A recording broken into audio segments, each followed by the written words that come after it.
The first CS2 Major is almost upon us. With so many storylines going in, this video will break down all the major narratives for all 8 teams that qualified through the second European RMR.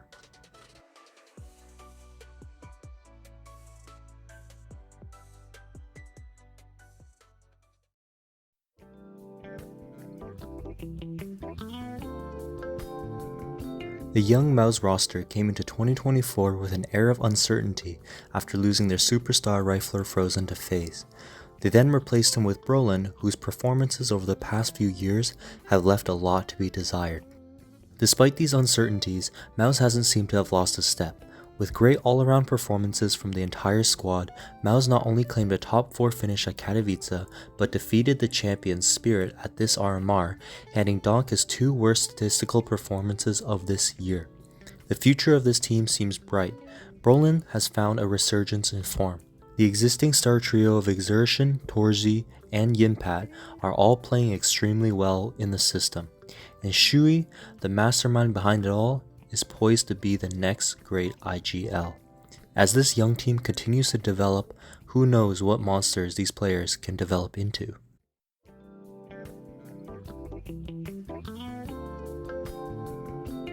Despite being a legendary organization and housing some incredible individuals on the roster, Cloud9's chances of making through the RMR were questioned by some.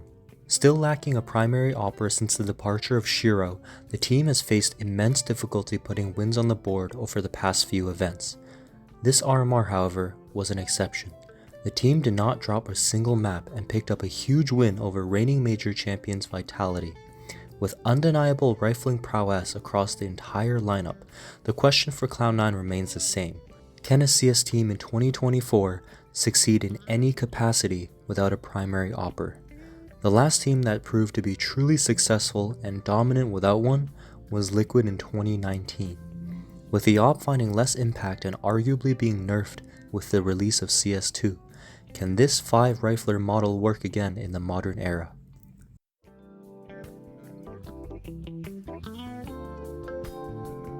Fresh off their dominant Katowice win and Donk putting up the greatest statistical performance ever, Spirit came into the RMR with very high expectations. However, despite qualifying for the major in the end, the RMR proved that this roster does in fact bleed. Dropping a match 0-2 to Mouz and almost losing to Astralis in a BO1, the RMR showed that even Donk can have bad matches. With so many of the team's resources set up for the young superstar to succeed, Spirit struggling when Donk has a dip in performance is expected. Will this prove to be a point of concern for Spirit, or were these matches simply a one-off? It is inarguable that Spirit is one of the heavy favorites to win the entire major, and with so many teams scrambling to find a counterplay for Donk, will Spirit be able to adapt and continue their historical form?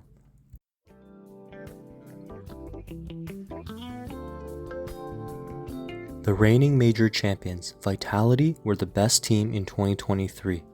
However, despite picking up their fair share of tournament wins, this team is not nearly as dominant as many people were expecting. Since the release of CS2, this team has by far been the most high variance team in the entire scene. In every event they've attended, they have either won the whole thing or have finished dead last, with no in-between. The only consistent factor within the team is, obviously, Zywoo. The best player in the world has had an impossibly high floor and ceiling over his entire career, to be frank.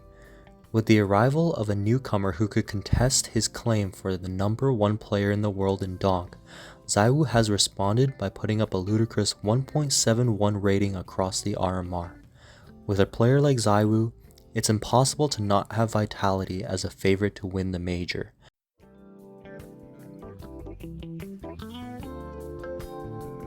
Apeks is one of the teams that got their roster picked apart by bigger organizations after the Paris Major.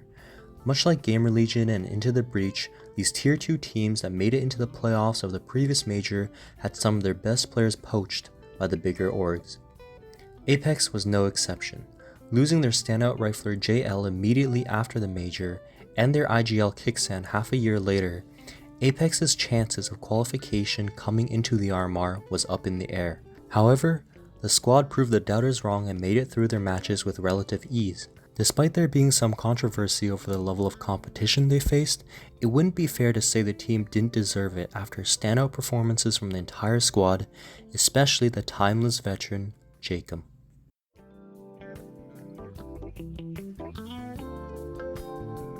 The irony of Stown, Yabi, and Cadian failing to qualify while Shush and Tessus make it through almost seems scripted. Late last year, Heroic lost arguably their 3 most crucial players in one of the most bizarre falling outs in Counter-Strike history.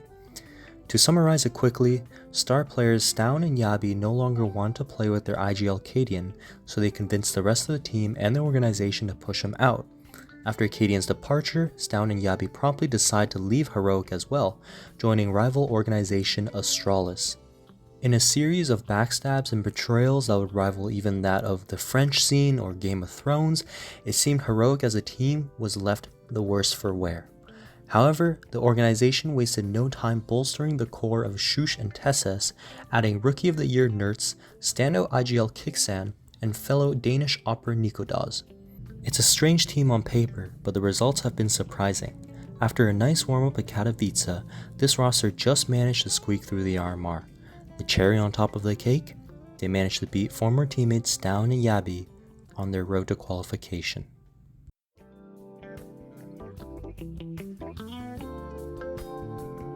Not much is known about this inexperienced Danish roster, as they are one of those Tier 2, Tier 3 teams that compete almost exclusively in small online tournaments. However, grinding these online matches seem to have paid off, as this roster has been slowly rising in the HLTV rankings, gaining enough experience to push them through to the major. I don't think anyone would have believed me if I told them before the RMR that Ecstatic would be the only fully Danish team to qualify for Copenhagen. The home crowd may be disappointed that Astralis aren't there, but at least they will have a team to root for.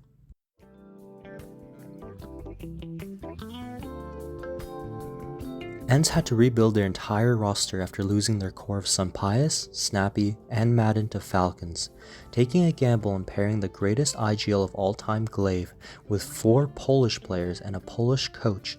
Potential clashes in styles and doubt in Glaive's abilities in the modern day had many fans writing off this Ence team. But I guess at the end of the day, it will forever be easy for Ence.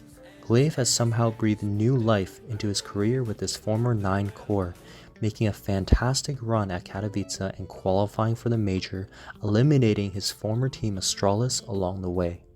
In Copenhagen, Glaive will look to add further to his already decorated career and prove you should never count out one of the GOATs. This major will see veterans looking to build upon their legacy, as well as young rookies looking to make a name for themselves in the Counter-Strike scene. Carrying so much significance as the very first CS2 major, I am certain that the results at Copenhagen will be talked about for years down the line.